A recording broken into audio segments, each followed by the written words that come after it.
I found it very challenging to start on, like we say in Icelandic, on a school bench again, basically to start an education at my age.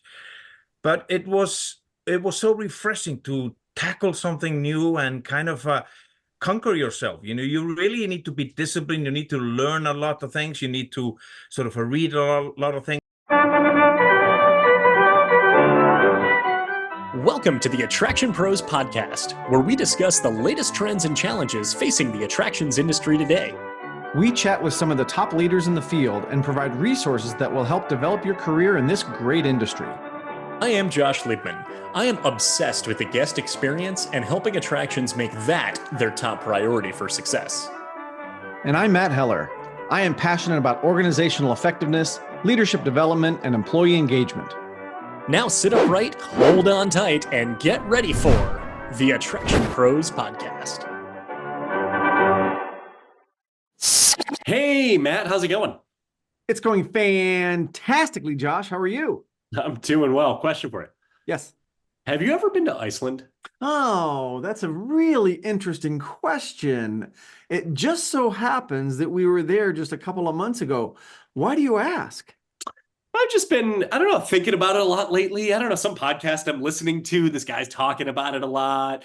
No, I think it all culminated to this. I got to hear about your trip on the Lessons from Iceland episode.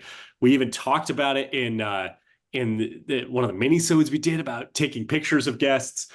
We now get to talk to your tour guide, Bjorn Knutssen, who I'm sure I'm not pronouncing that correctly, because there's a very big difference in the way we pronounce things in English compared to the way words and names in Icelandic are pronounced. But this was such a fascinating conversation.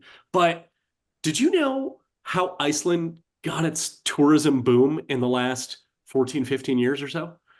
Well, I did, but that's because I was on the tour.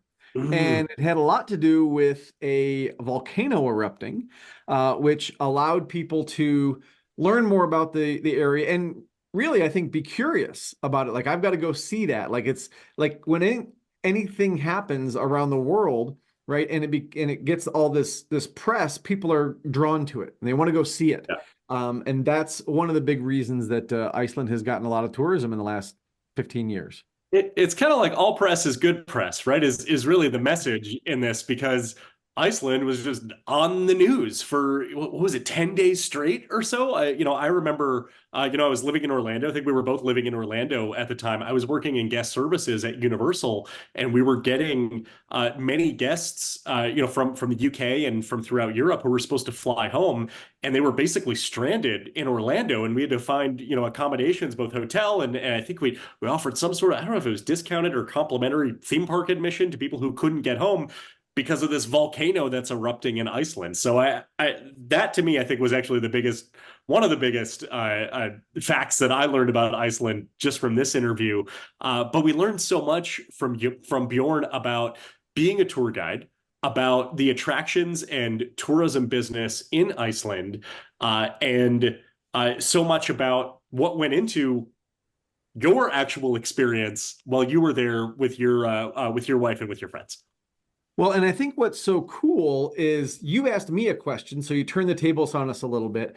But again, what I think is so cool is the fact that what he talks about from giving a tour in Iceland is something that anybody in any attraction, any hospitality business can apply to what they're doing, because he just talks about, treating people the way that you want to be treated and making things special for people. And, from my perspective, he created an incredibly memorable experience that we cannot stop talking about. I mean, what attraction operator wouldn't want that for a review? If people leave your family entertainment center, your museum, your theme park, and they're continuing to talk about it with their friends, and if they have a platform like a podcast and they keep talking about it on the podcast, or they're broadcasting it on social media, I mean, what better advertising can you have than that kind of word of mouth? So that's why I felt it was really a cool opportunity for us to have him on the podcast. Yeah. And the key point there too is, after the tour, you were talking a lot about Iceland, but you were also talking about your tour guide who made the experience. So yeah, Iceland is there and it's fantastic and beautiful, but it was Bjorn who really brought it to life and who really brought out the, how magnificent it is. And that anchored a significant part of your memory. He also talked about his career path, and he used the phrase conquering yourself. You have to conquer yourself. He started out as a sailor working in freight transportation, ended up in aviation transportation by overseeing operations at the Iceland airport, and then into the wine business where he opened a wine school. And then as a tour guide, every single one of those, he brought with him all the experience that he carried with them, up until then, but he had to conquer himself to get to that next step in his career. And the way that he shares that, I'm very inspired by it. Awesome. Well, and the other thing he talks about kind of along that path is really managing logistics, because when you think about any kind of transportation, it's logistics, right? And then when you think about the tour business, which is another form of transportation, because we're on a bus, there's a lot of logistics there. And I think his ability, like when you bring this full circle, his ability to manage the logistics of our tour, there were a lot of things he did behind the scenes that we never knew about. Some of them he told us, like, we can't go to this place, so we're going to this place instead. Like, that was just, okay, we're going to follow Bjorn because he's driving the van. But he made those arrangements because he was looking ahead. And again, that's a great business lesson for anybody, no matter what type of tourism business you have, attraction, any kind of business, to be looking ahead at the logistics and taking care of those things so that your guests don't even know it. It just becomes a seamless experience. Magic. Magic. So should we get on the bus and head to Iceland with this interview with Bjorn? Let's do it. Don't forget your crampons. Hey, Bjorn, welcome to the Attraction Pros podcast. How you doing today? Fantastic. Wonderful, wonderful. Thank you so much for spending the time with us today. So excited for this conversation.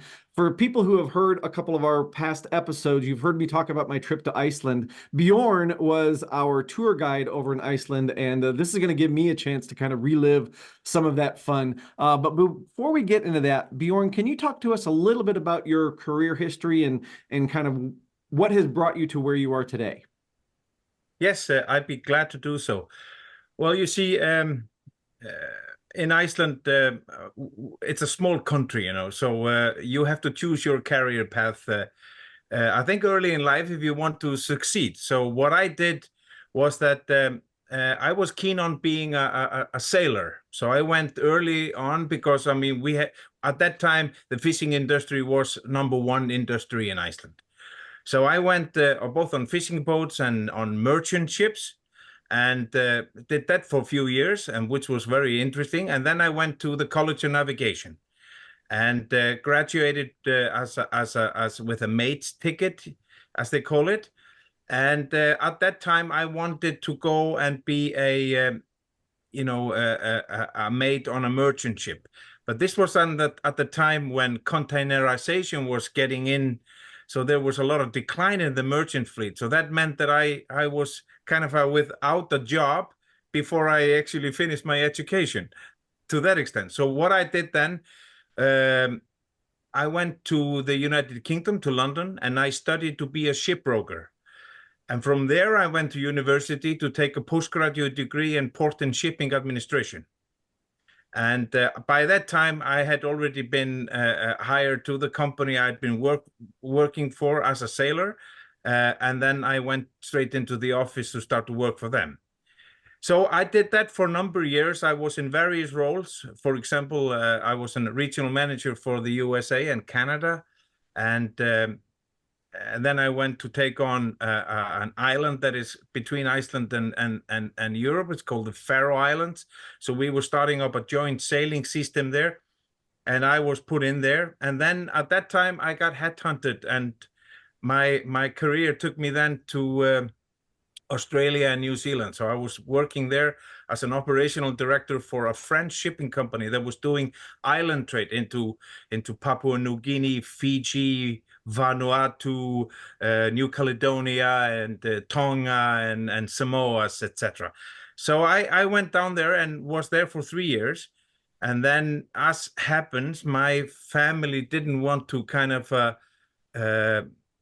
become Australians or New Zealanders. So, and I had a teenage daughter at the time, and so it was difficult. So we decided to pack and go home. And I applied for a job with no aviational history, but I applied for a job as the director of the international airport in Iceland.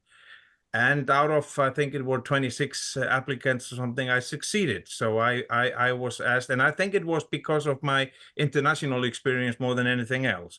And of course, also with some, because it's all transportation when it comes down to that anyway, and logistics. So, and there I was for 10 years. And at the time, I was also offered by my government to go as a diplomat to the International Civil Aviation Organization in Montreal, Canada. And I went there, and it's kind of common when you are in the service of your government that they ask you to go and represent the government or the country at some international bodies like the one that I mentioned.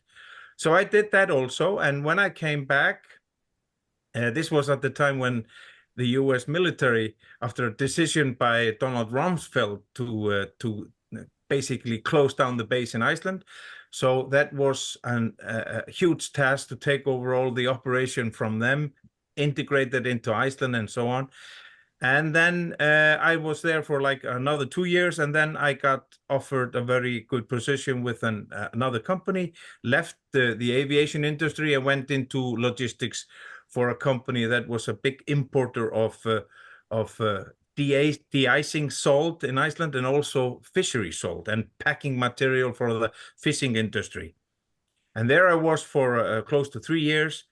And then I moved into sort of like a consultancy business on my own, and was again headhunted to start up an airline with a good friend of mine that I met in Montreal, Canada. He was he was like the story, he was a billionaire and started an airline to become a millionaire. Because you lose so much money in that anyway. So I was there with him and founded that airline with him called Wow Air, and it was there till the year 2015. And then I moved into consultancy again. I had in that meantime I was diagnosed with a sort of a malignant cancer in my adrenal gland, so I had to kind of step down. So which I did. But I went into my consultancy after I recovered and did that for a number of years. And then at the age of, when I turned 60, I had already decided that I wanted a career change and I wanted to do something totally different. And that's where the wine school project comes into play, actually. Because I got the wine bug when I lived in Australia. There was a wine shop very close to where I lived in Sydney, and every Thursday they had a night called Meet the Winemakers. And what was so good about that? Well, you got to see the winemaker, you got to speak to them and so on, and you got a free drink. So that was a perfect way to spend the Thursday night. And then, we carried on with that idea with the wine school over here. And for a year, I just was basically studying. I studied for various international exams, basically to frame in my experience or sort of, what I had already learned, but kind of frame it in and get a certificate on the wall. Who would start a wine school without credentials? And then I got approached in the year 2022, actually, by a lady who was running a company called Arctic Adventure. And I met her during an event, and she said, why don't you, because I was giving a presentation about wine and so on, and she said, you'll be a perfect tour guide. Have you considered that? And I said, well, no, I haven't considered it, but I know my country quite well, and I'd be willing to look into it. And then I decided then to go out and take that further examination in terms of how to drive a bus, because I didn't have that license at hand. So I did that January 23 and straight went to work for Arctic Adventure as a tour guide in 50% position, and then the wine school also as an addition to that. So that's where we are today. Yeah. That is so fascinating. Thank you so much for sharing that career story. I enjoyed following along there from the sailor to working in the transportation business on water, and then aviation. So still transportation, but in a completely different capacity. Real fascinated how you said you applied for the position at the airport without aviation experience, but that they saw the transportation experience so easily, that the transferable skill sets kind of going through that. And curious as far as kind of how you've carried that mindset, throughout, the rest of your career, and then, doing the consulting for many years, deciding to open the wine school required gaining a new set of skills and certification. And then same thing with being a tour guide as well, of kind of continuing in a way, starting over, but also bringing everything that you've brought with you beforehand to that. So curious as far as if you're able to share a little bit maybe about what that mindset is like with these steps that you've taken of, in some ways it's starting over, but in other ways it's using everything that you've had up until that point. Yeah, thank you for that, Josh. You see, I found it very challenging to start on, like we say in Icelandic, on a school bench again, basically to start an education at my age. But it was so refreshing to tackle something new and kind of conquer yourself. You really need to be disciplined. You need to learn a lot of things. You need to sort of read a lot of things. I made all kind of sort of a cards with little, what do you call these little cards that we have sometime, these little cards that you write things on, and to memorize, Oh, little note cards. Yeah, little note cards. There is another word for it, but it come to mind later on. Okay. And index cards, flashcards. Yeah, flashcards. That's the one. That's the one. Sorry for that. But yeah, and I wrote a lot of them for myself. I started by doing an education, which is called the WSAT, which is Wine Spirit Education Trust. So I decided to go for level 3. So, many people start by going to level 1 and 2, but I thought I was more advanced than that. So I'd go for level 3. And I succeeded into that and graduated with a merit, actually, which I went to London and did it through a wine school in London called West London Wine School with a fabulous guy called Jimmy White, absolutely fabulous guy. And then I took then the Spanish wine scholar, the French wine scholar, and I ended up with the Italian wine scholar. So I got these 3, and I'm just waiting to be able to sign for a program on which is called the Masters of Bordeaux, because I feel I'm lacking some information about that, more, etc. So I want to do that. And you just need to conquer yourself, and you need to think, well, you can do it. And I don't know if I'm that disciplined, but I think that I have that kind of mindset that requires you to go out of your comfort zone and basically tackle things. And I think that comes from the fact, for example, let's say you go to Australia, you relocate, you start in a totally new environment, and you basically have to go and tackle everything like I did. That prepares you for taking on things later in life. One of the things I really appreciate about what you just said, Bjorn, was talking about getting outside your comfort zone, because I think about when I was on the tour with you, and there were things that, we did, like especially walking on the glacier, with our crampons and things like that, was way outside of a lot of our comfort zones. And you helped us get there, with your encouragement and things of that nature. But I just feel like there's that mentality that you're talking about not only had an impact on your career path, but also has an impact on the experience that you create for people that are coming to your tours, whether it's your wine school or the Arctic Adventures tours. And that's one of the reasons that I really felt it would be interesting to talk to you, because at the end of the day, you're creating experiences. And that's what Josh and I talk about all the time in terms of whether it's a theme park, an amusement park, a family entertainment center, a cultural attraction, we're all creating these experiences. And I just felt like the way that you did that for us on the bus, we still talk about it. We still talk about, you know, Bjorn and how special you made us all feel and all the little surprises that you had for us along the way. So I guess my question is taking all the things that you just talked about and really turning that into an experience for people. You've got 18 people on the bus, right? And now you're creating an experience for them, showing them your beautiful country. And how do you approach maybe that process of putting that whole tour together and being able to create such a wonderful experience for people? Well, this is a very good question. I think that you have to be a little bit of a psychiatrist as well. You have to read the people who come on, and it gives you an experience. You know, your fellow countrymen are usually very open and thirsty for knowledge, and they're, you know, they are here to travel. They're here to have a fun, whereas some other groups of travelers are not so very interested listening to you, but they're more kind of a ticking off box. You know, it's their bucket list. I got to tick off the Golden Circle. I got to tick off the Glacial Lagoon, but then they sleep in between. And if that happens, you kind of forget.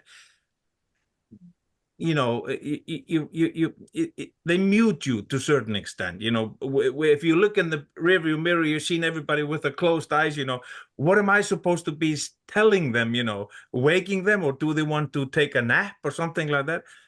So you gotta read the group. You gotta see, okay, I've got those people here, you know, and then you start to explain also. Which is basically something which I would call an excitement control or expectation control. You basically tell, well, you know, we're going to be here on a 6-day travel, so I'm not going to tell you everything at once. You know, as we get along, I'll explain to you the geothermal activities of Iceland, the volcanic activities of Iceland. We'll go through, if you want to know about the Icelandic government, or you want to know about the education system, or you want to know about this. So give people the chance who want to learn about these things. And sometimes I've even have to say to somebody, if you're not interested in what I have to say, maybe you should sit at the back of the bus, and those who are closer to me, because it's also a distraction for me to listen to somebody in the back. You know, in the back of my head, I can hear somebody talking about something. I can't be encouraged to go on. You know, I'm not in competition with them. You know, this is a guided tour, and a guided tour means that you're here. You know what you have paid for. You have paid for a guided tour. That means the driver guide will be speaking to you along the way.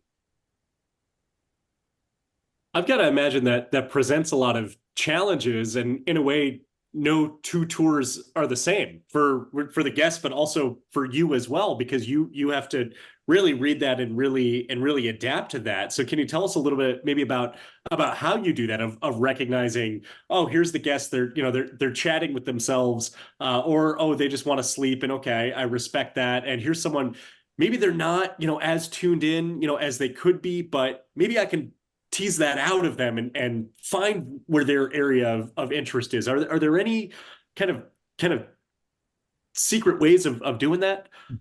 Well, thank you, Josh. One of the way to do this is basically to ask people for, which I did frequently. Said, "Can I have your attention, please?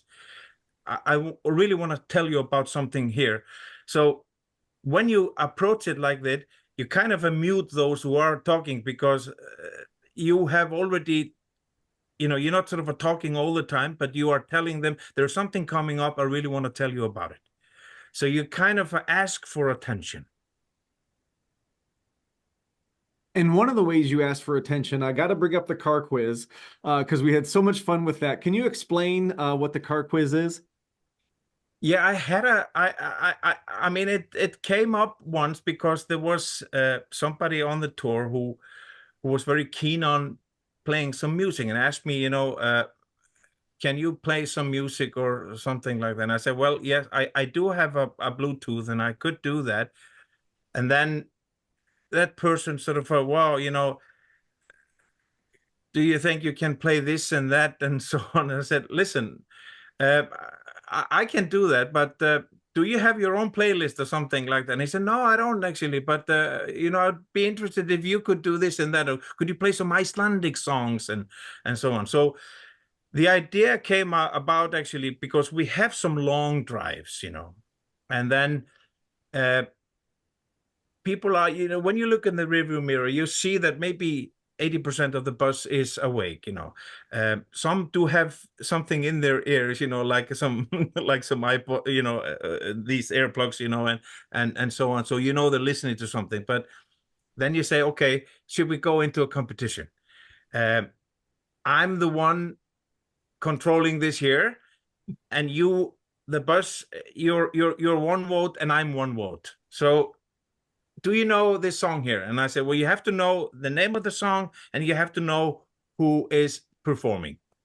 So you put that out. And then, of course, you put maybe 1 or 2 Icelandic songs in there, but with famous Icelandic bands like Bjorn or Of Monsters and Men, Kaleo, Messafort, world-known bands, you know? And then this has kind of evolved. And on the trip that you and I were on, Matt, I actually put together like 3 lists extra because it was so much fun, you know. It was just people were so delighted with it. So we kind of I got so into it, you know. It was like a competition between, because we had that Australian guy who was an encyclopedia of music. He was. He knew everything, and he was sitting right behind you. So he could give you those answers very, very quickly. And it was so much fun. And you're right, we had a couple of long drives where, again, the scenery is beautiful, but there wasn't a lot that you were telling us in terms of stories and history and that type of thing. So it was a great way to, I think, not only bring the group together, but you know, the first goal, you know, we're passing time, but then it really did, I think, bring the group together, and it got us closer to you as well. Yeah, and when I played the Neil Diamond, the Sweet Caroline, and everybody was singing, and you know, and you had this extra you know, chorus as well, you know, and I kind of, wow, this is amazing. So and of course we have some extra long drives, but nevertheless, I mean, as I always explain that on this day, the highlight of this day is, for example, the whale watching, which unfortunately wasn't the highlight because we didn't see any whales, which was the first and only time that I've had that experience. I can say the group that came after you had success.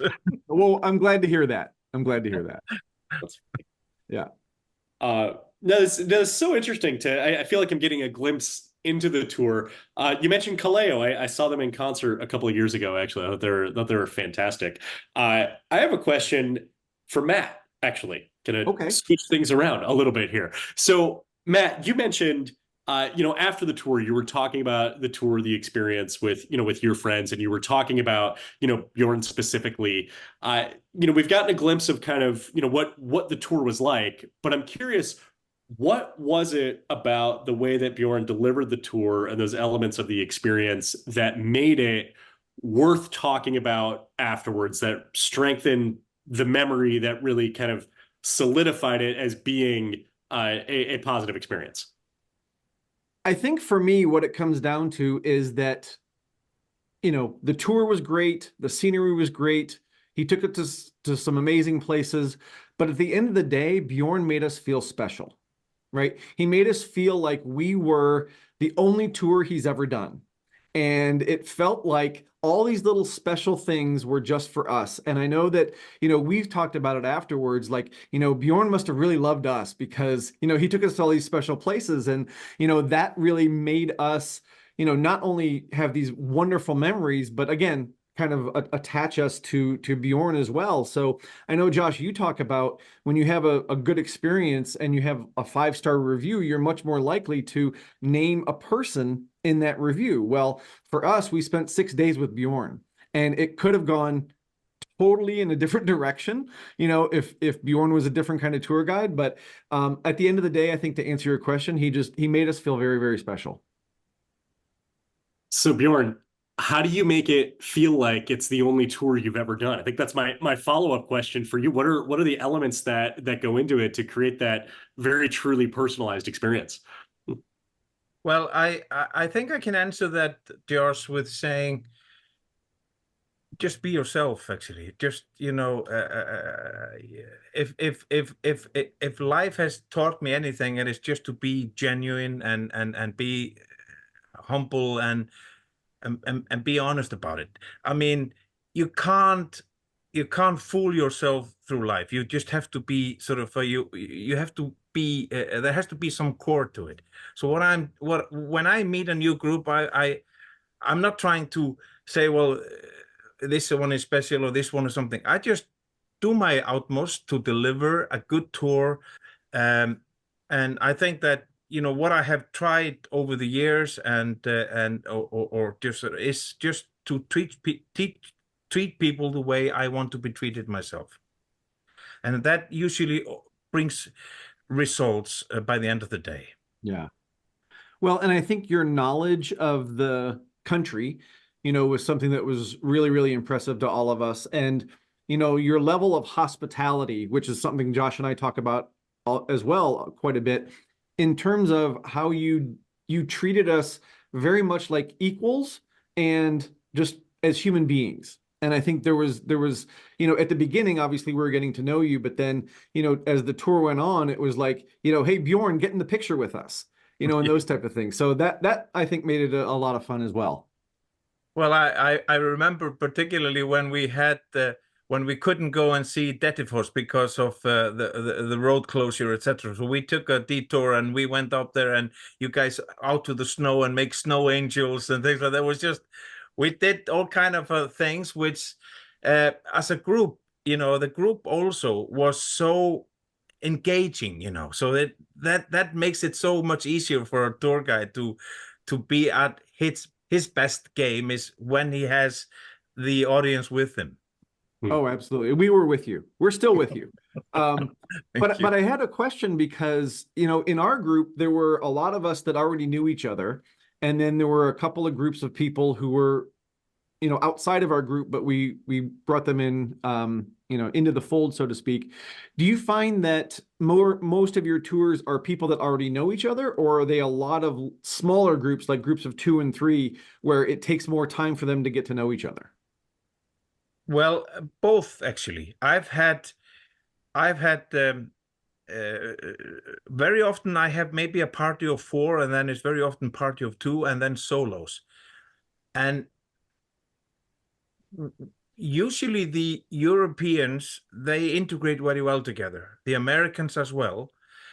And I find then, without saying this, without any prejudice or anything like that, I find, for example, Australians really mix well in, because they are, to a certain extent, even though they are living at the other side of the world, they are so westernized in their thought. But I really enjoy also people from Asia, because they are very often, especially those who are from, for example, Singapore and Hong Kong, and who have more international experience, and they are traveling, you see, when you can categorize it, you very seldom would have a Chinese solo traveler.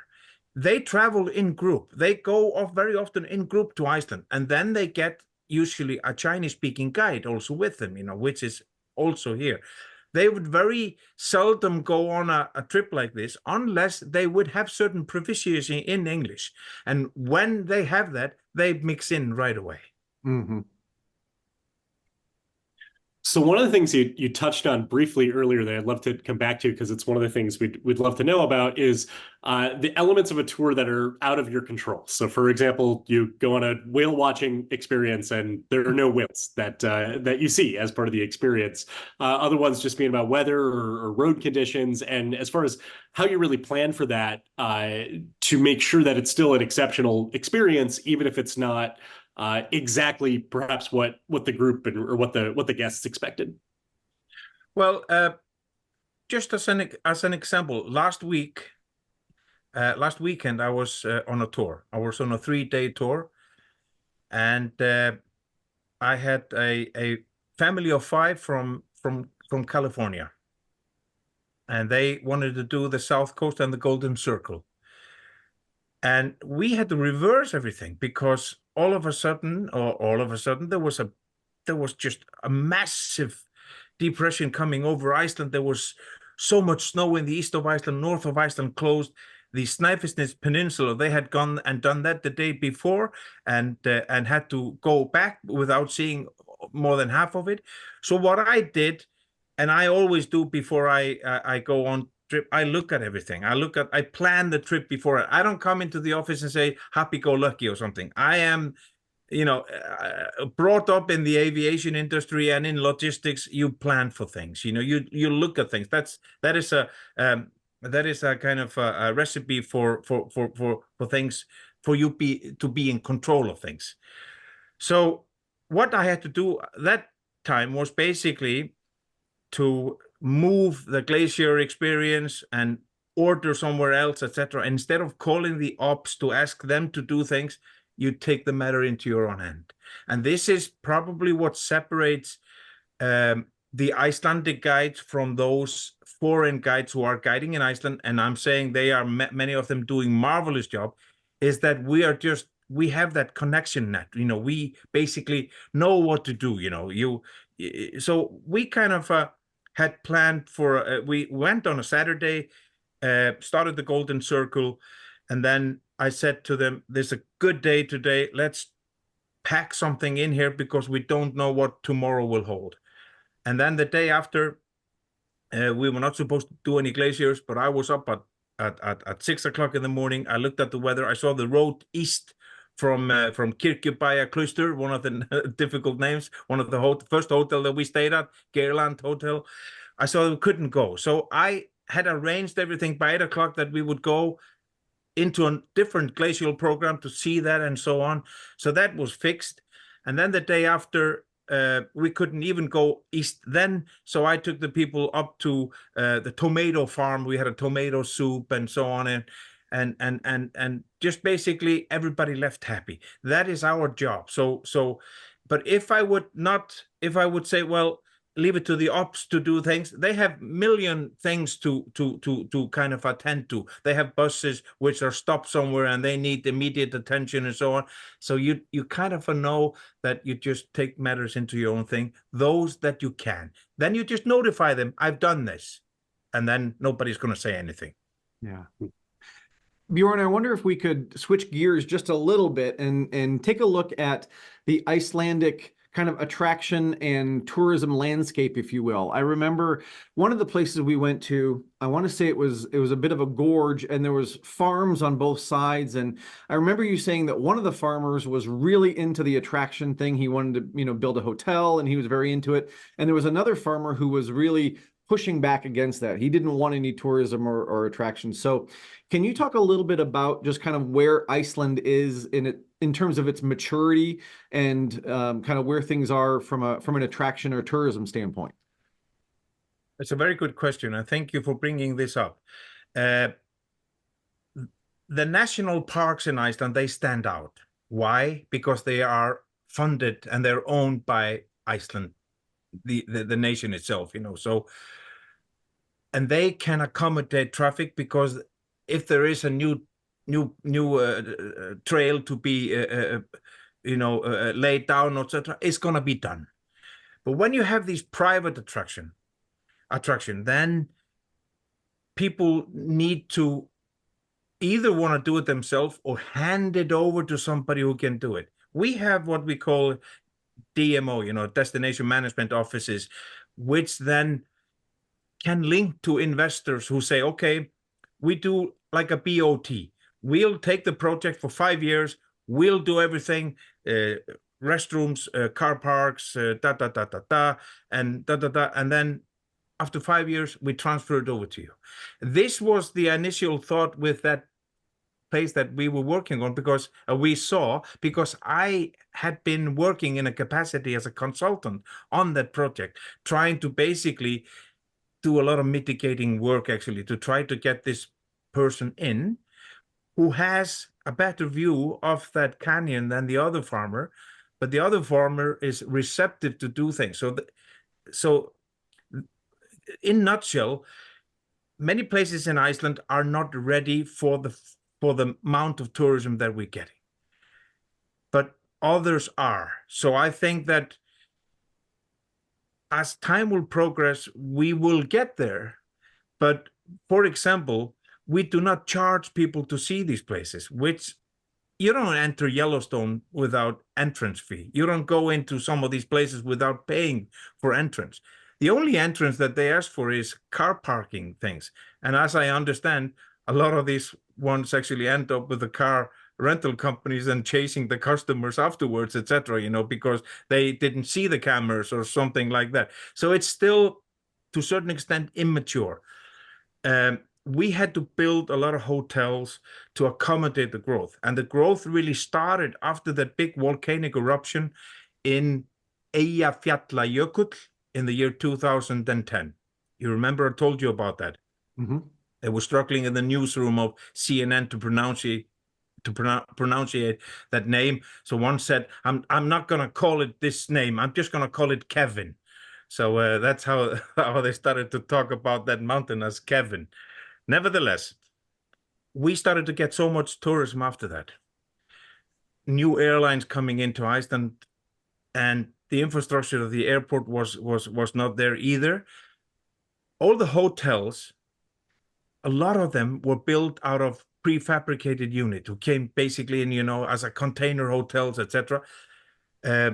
So many of them are still like work camps, for a building site or something like that. But then at the same token, they are also building nicer hotels. But we kind of, because we have that mentality, the Icelanders, that we fix it. It's called in Icelandic, þetta reddast, meaning we'll be okay, but we'll do our utmost. So that's pretty much where we stand today. We still need, but there has been, we still need to map things up better. We don't do that. It's very much an individualistic game, actually. Mm.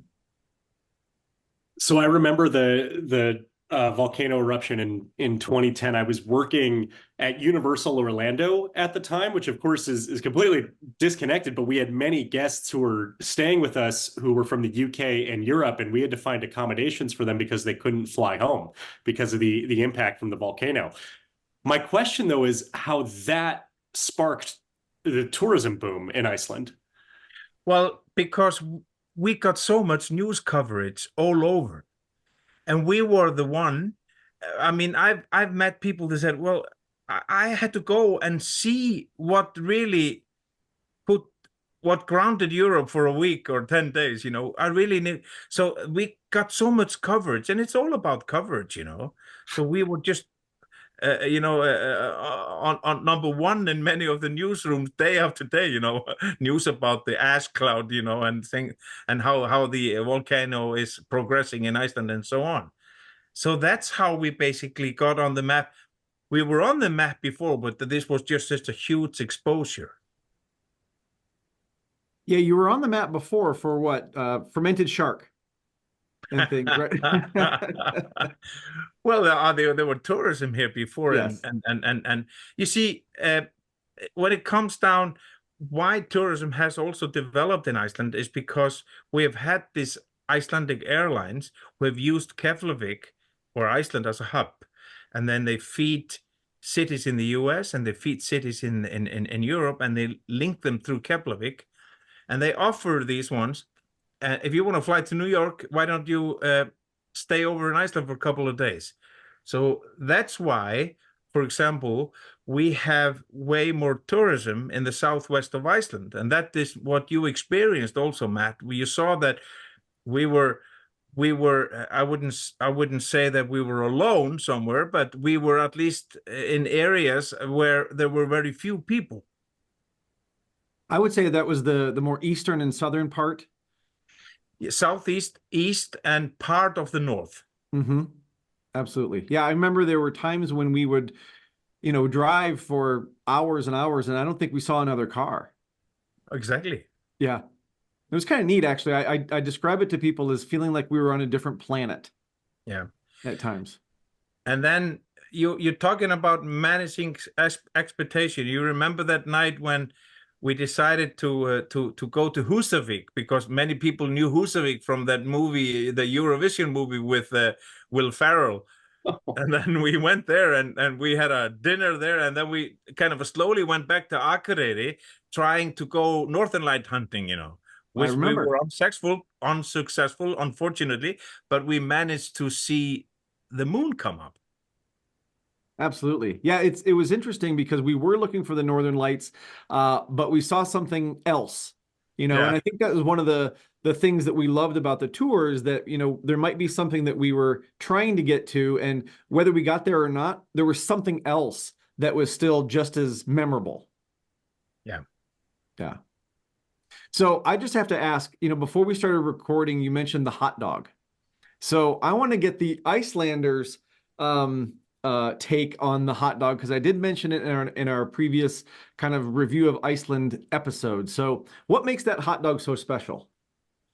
Well, I think what makes it special is these condiments that go on. The raw onion, that fried onion, we of course have ketchup and mustard, but then you have, which is called a remoulade. Remoulade is basically a mayonnaise with relish into it. So it's kind of a mayo sauce, and this is called a hot dog with everything. We call it pulsa með öllu. So it is something that I eat every now and again, and I just, there are places that you want to go and have a hot dog because they make good ones. Especially the one downtown where you saw it, Yes. Where you have to stay in line.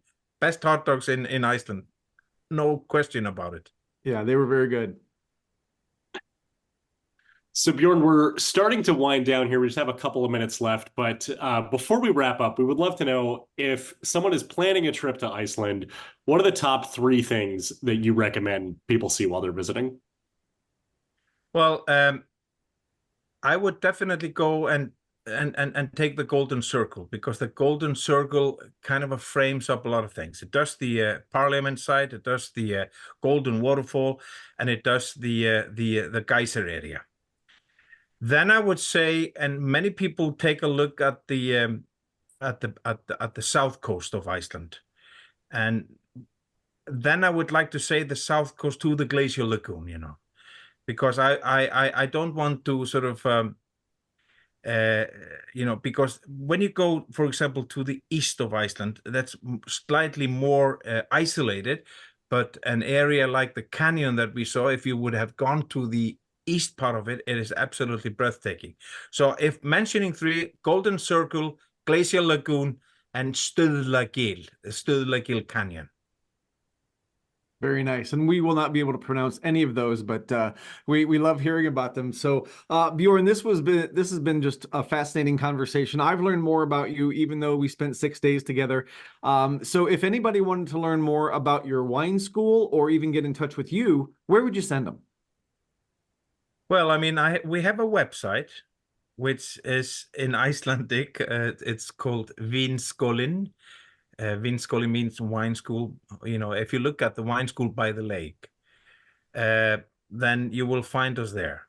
Now, just before we kind of close this, on the wine school for me is a passion.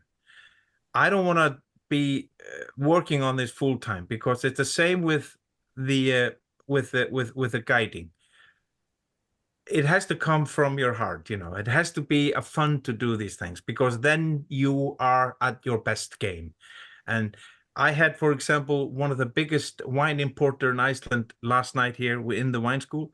And this morning I got a note from the CEO. I said, this was absolutely far exceeded our expectations because you made it so alive and fun.